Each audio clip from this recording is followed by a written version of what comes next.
The paper shakes in his hand. Not from age. Harold Vance is 68 and steady as a post, but from what's on the screen behind the anchor desk. My face. My name in white letters. Nurse practitioner Odalise Ferreira honored for founding Free Rural Clinic Network. $40 million trust now public. He sets his coffee cup down wrong. It cracks against the saucer.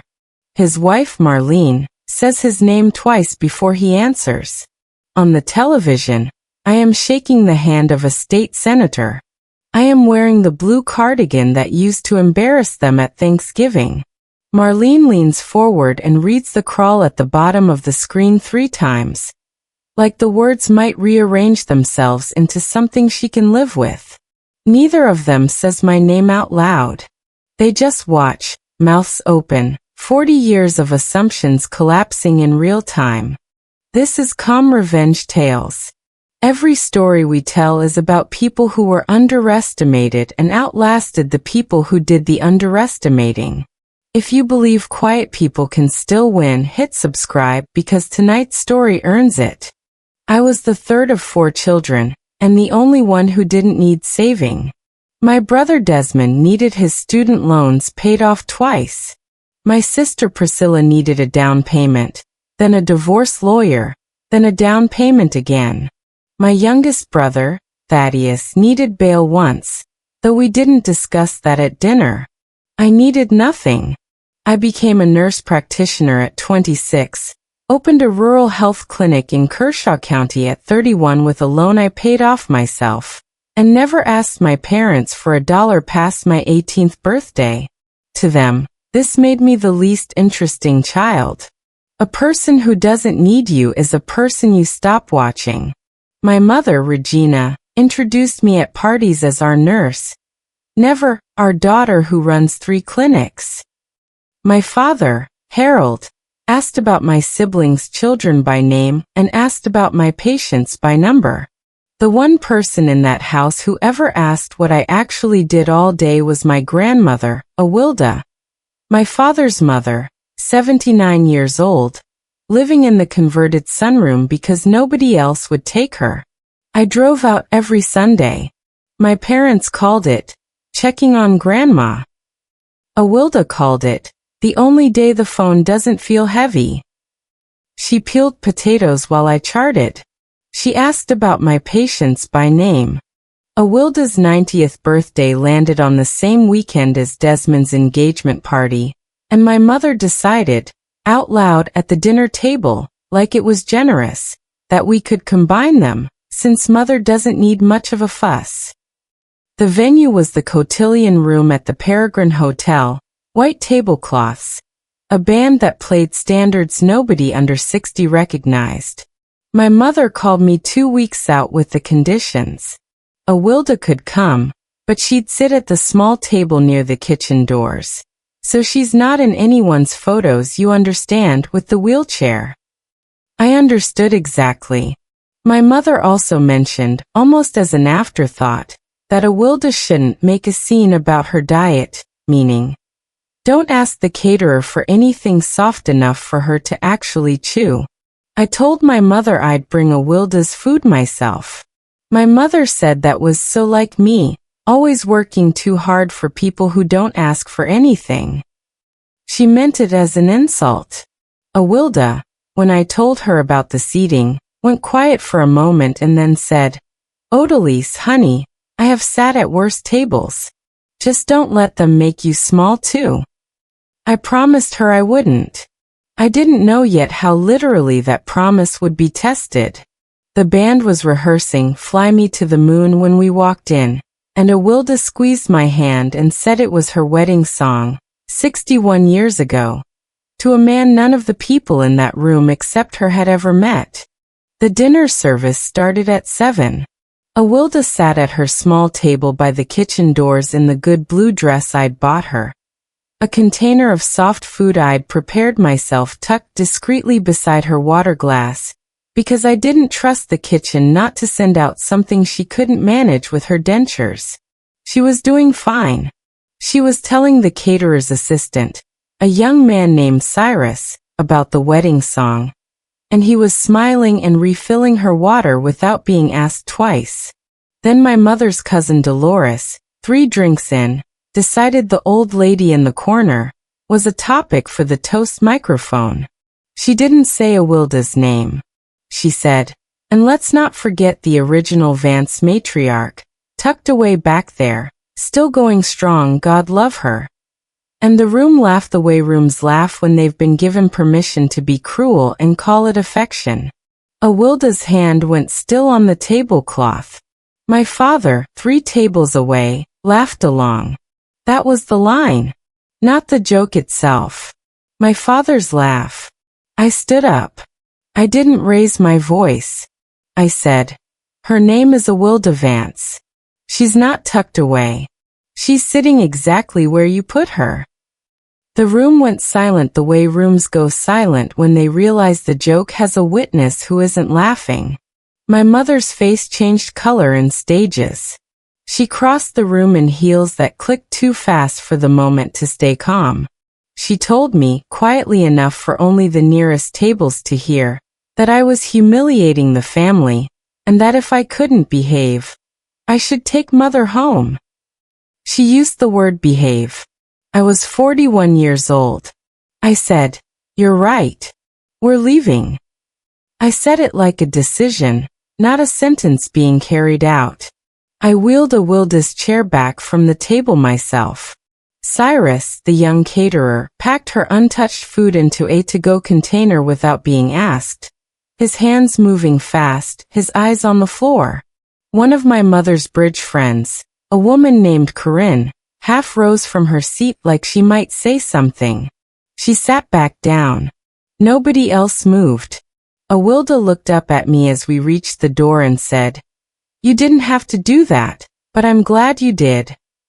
I told her I wasn't doing her a favor. I was doing what should have already been done. Behind us, the band started Fly Me to the Moon for the toast, and Awilda laughed once, short and sharp, and said, well, at least they got the song right. We didn't look back. Awilda moved into my guest room that Tuesday with 2 suitcases and a Bible with a cracked spine. I converted my home office into a proper bedroom in 11 days, grab bars in the bathroom, a bed rail from a medical supply company in Camden that gave me the nurse discount, a recliner position so the morning light hit her crossword puzzles just right. The cost came to $2,340, which I paid from savings I'd built specifically for the clinic's second location. The second location waited 8 months. Awilda never once apologized for the delay, and I never once mentioned it because it wasn't a debt.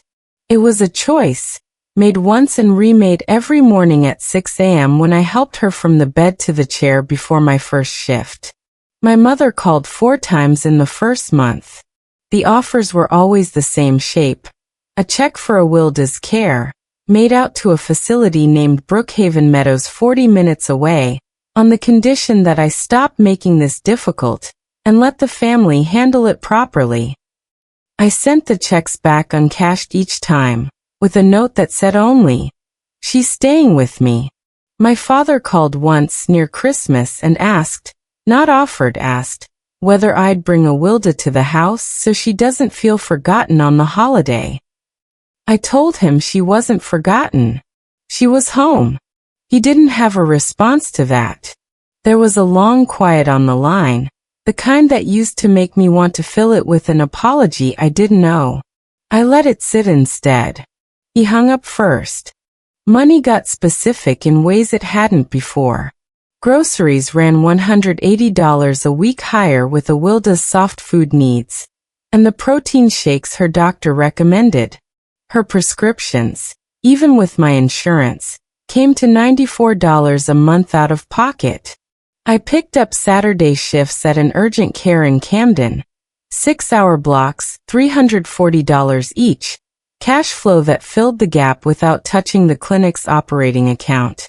I never told Awilda about the Saturday shifts. She figured it out anyway, the way she figured out most things, and started leaving her Social Security check on my kitchen counter every month, $1,411, folded in half under the sugar bowl. I never cashed a single one. They're still in a shoebox in my closet, 71 of them by the time this story ends, because I told her the day she moved in that I wasn't taking her money, and neither of us ever brought it up out loud again. We just quietly, stubbornly, kept doing our own version of the argument every month. She taught me to cook her mother's ropa vieja on a Sunday in March, standing beside me at the stove with her weight on a cane in one hand and a wooden spoon in the other, correcting my grip on the knife, telling me the sofrito needed patience, not heat. You rush the onions, you rush the whole dish, she said. Same as people. We ate it at my kitchen table, just the two of us, and she told me about her husband Ronaldo, dead 11 years, how he used to save the last bite for her without saying anything about it, just sliding his plate 2 inches closer to hers. I started doing that without noticing I'd picked it up from her story. There was a document. She kept it in a manila envelope in the nightstand drawer. And every so often she'd take it out, look at it, and put it back without a word. I asked once what it was. She said, business, honey. Old business. I didn't push. She wasn't a woman who explained herself before she was ready, and I'd learned that pushing a Wilda only made the door close faster. The offers kept coming, smaller each time, more bitter.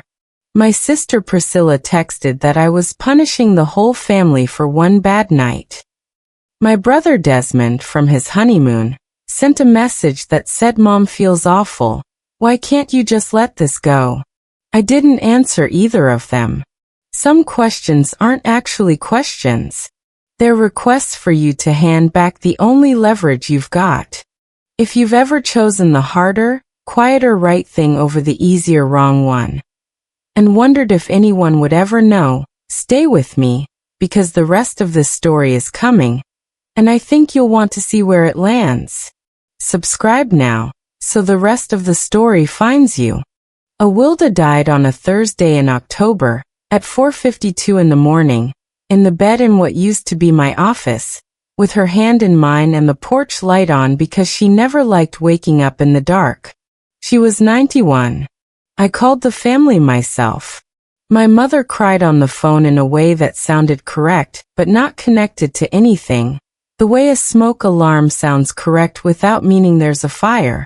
My father asked first thing, did she say anything? I told him the truth. Her last full sentence 2 days before, holding my hand at the kitchen table where we used to eat ropa vieja, was, you were never just a lowly teacher, Odalise. You were the only one who came to class. She'd started calling my work that, half joking, since the week she moved in. Not teacher in the literal sense, but in the sense of a woman who kept showing up to instruct a family that refused the lesson. My father didn't ask what it meant. He just went quiet, and I let him stay quiet, because some silences aren't mine to fill anymore. The funeral was small. 14 people. A chapel in Camden with folding chairs. Ropa vieja. I made myself for the reception because I couldn't think of anything else that would feel like her. My parents came. My mother wore black and cried real tears this time. The kind that surprised even her, standing at the casket saying Mama, in a voice I hadn't heard her use since I was young enough to think she was soft. My father stood a foot behind her, hands folded, and I watched something move across his face that I recognized. Not grief exactly, but the particular stillness of a man realizing a bill has come due and he doesn't know the amount yet.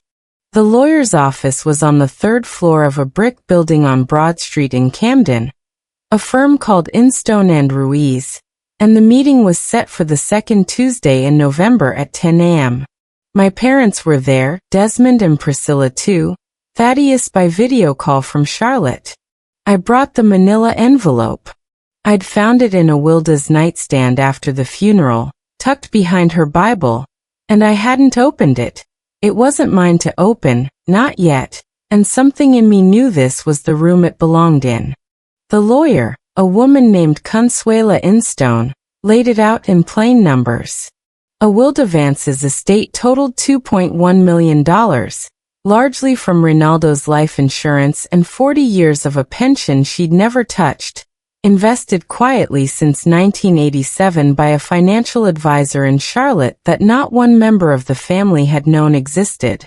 The full amount, every cent, was left to me, in recognition, the will read, of the only person in this family who treated my presence as a gift and not an inconvenience.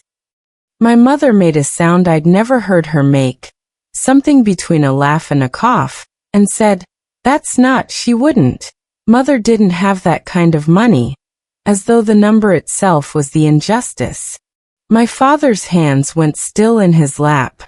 Desmond stood up so fast his chair scraped the floor and said, "This has to be contested. This isn't. She was 91, she wasn't of sound mind."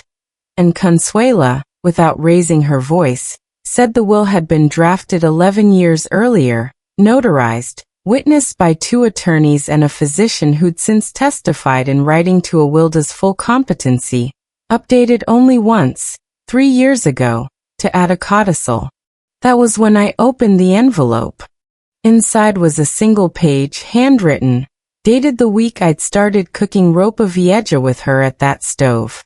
It named the clinic, my clinic, the one that had waited 8 months for its second location, as the beneficiary of a trust to be established from her estate, $1.6 million of the $2.1 million, to be used, she'd written, for the care of people the way she cared for me.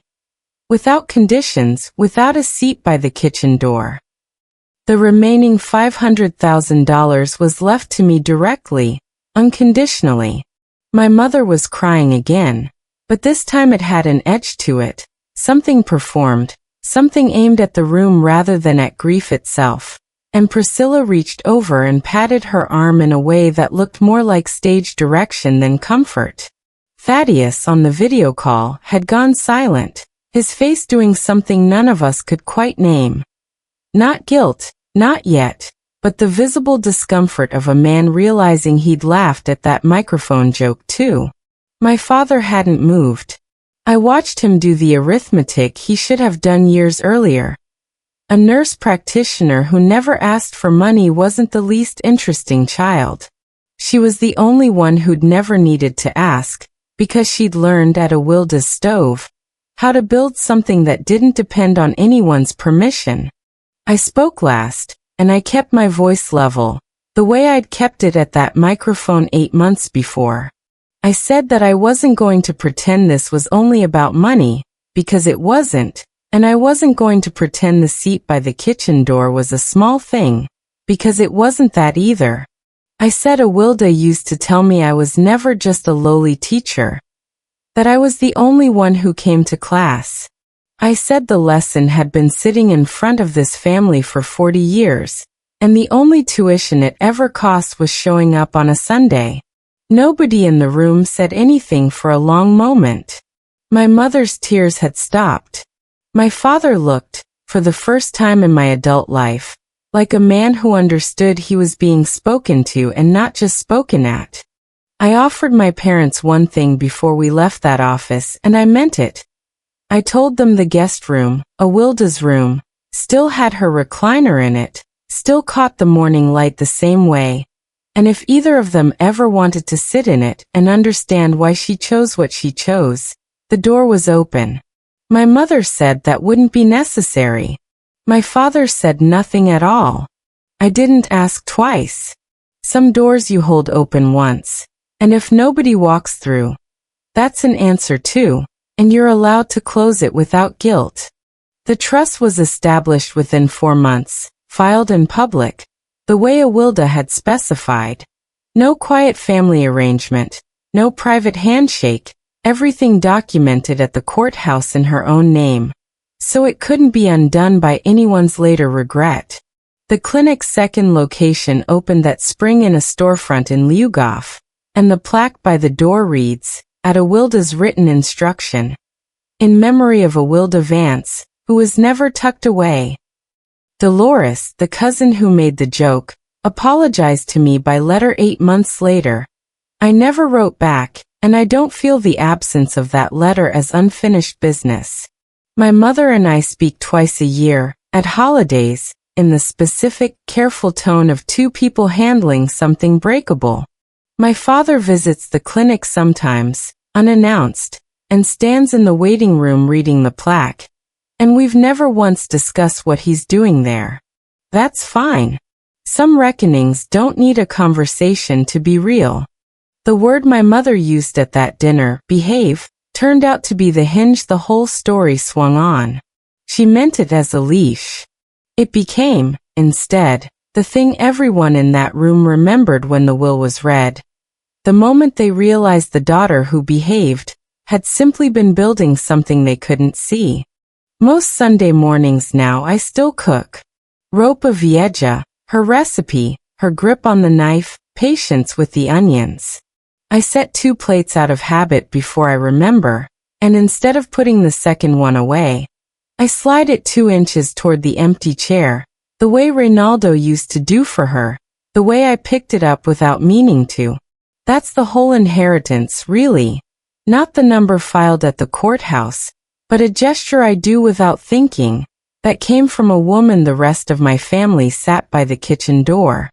If this story meant something to you, here's the takeaway. The people who need you most are rarely the ones making the most noise. Call the person in your family who gets seated by the kitchen door. Do it today, not this weekend. If you believe quiet people can still win, share this with someone who needs to hear it. Tell me in the comments who you're calling, and subscribe for the next one. I'll see you in the next one.